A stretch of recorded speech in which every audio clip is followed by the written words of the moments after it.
Bonjour, ici Guillaume Crouzet, depuis les studios de CGTN à Paris pour la revue de presse française.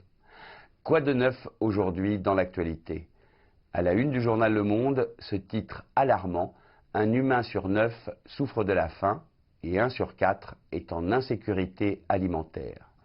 Depuis 2015, la sous-alimentation progresse à nouveau selon les derniers chiffres des Nations Unies. Alors qu'en théorie, nous produisons de la nourriture en quantité suffisante pour les 7,7 milliards de terriens que nous sommes, un peu plus de 10% des habitants de notre planète souffrent en réalité de sous-alimentation. Et ce chiffre ne cesse de grimper depuis 4 ans. Cette situation diffère évidemment d'un pays à l'autre et peut changer au fil du temps. Un Africain sur 5 est encore sous-alimenté aujourd'hui.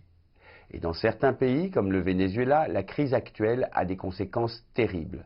En 10 ans, le pourcentage de la population malnutrie est passé de 3 à 21%.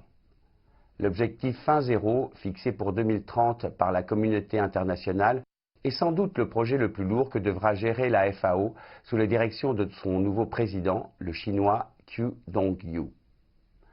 Dans le Figaro Économie, une confirmation. Sans Huawei, l'Union européenne risque un retard de 18 mois sur la nouvelle génération de téléphonie mobile.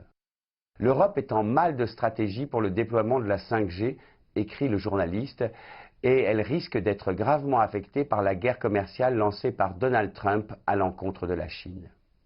Selon GMSA, l'association qui regroupe les 800 principaux acteurs de la téléphonie mondiale, sans Huawei, l'Europe devrait débourser 55 milliards supplémentaires pour se constituer un réseau 5G. Et le journaliste d'enfoncer le clou, Huawei aurait non seulement une avance technologique sur ses deux concurrents européens, Nokia et Ericsson, mais aussi des tarifs plus compétitifs. Un tout autre sujet dans le magazine M Le Monde, qui s'est intéressé cette semaine à une exposition qui vient d'être inaugurée au musée Bourdelle à Paris, avec un thème inédit, la mode vue de dos. À travers une centaine de modèles et d'accessoires depuis le XVIIIe siècle jusqu'à nos jours, cette expo nous propose de regarder les vêtements sous un autre angle. Un angle que les couturiers sont loin d'avoir négligé, le dos. Effet de surprise, jeu de graphisme, l'expression « avoir bon dos » semble avoir trouvé ici sa parfaite illustration. Parmi les créateurs qui ont souvent traité cette partie du vêtement avec un soin particulier, Yves Saint Laurent, Schiaparelli ou Jean-Paul Gaultier qui alla jusqu'à inventer des marinières dos nues pour hommes.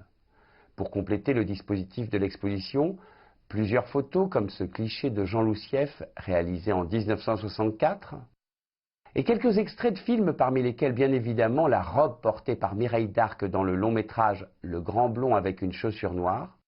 Créée par Guy Laroche, cette robe au vertigineux décolleté dans le dos fit sensation. Elle est aujourd'hui la propriété du Musée des Arts Décoratifs. Pour terminer cette revue de presse, d'autres belles images. Le mensuel Le Neuf, qui se consacre au monde chinois, présente dans sa dernière livraison un magnifique reportage en noir et blanc signé du photographe He Xunyi. Celui-ci, qui vit à Hangzhou, célébré comme l'une des plus belles villes de Chine, y a photographié les habitués du bac qui traversent chaque jour le fleuve Qiantang. Le va-et-vient incessant du bateau relie le centre-ville à la banlieue. À l'aube, les vendeurs ambulants l'empruntent chargés de fruits et de légumes. Les petits engins motorisés ont même leur place à bord. Et pendant les quelques minutes que dure la traversée, on s'abandonne à la douceur du voyage, comme en dehors du temps présent. C'était Guillaume Crouzet, depuis les studios de CGTN à Paris, pour la revue de presse française.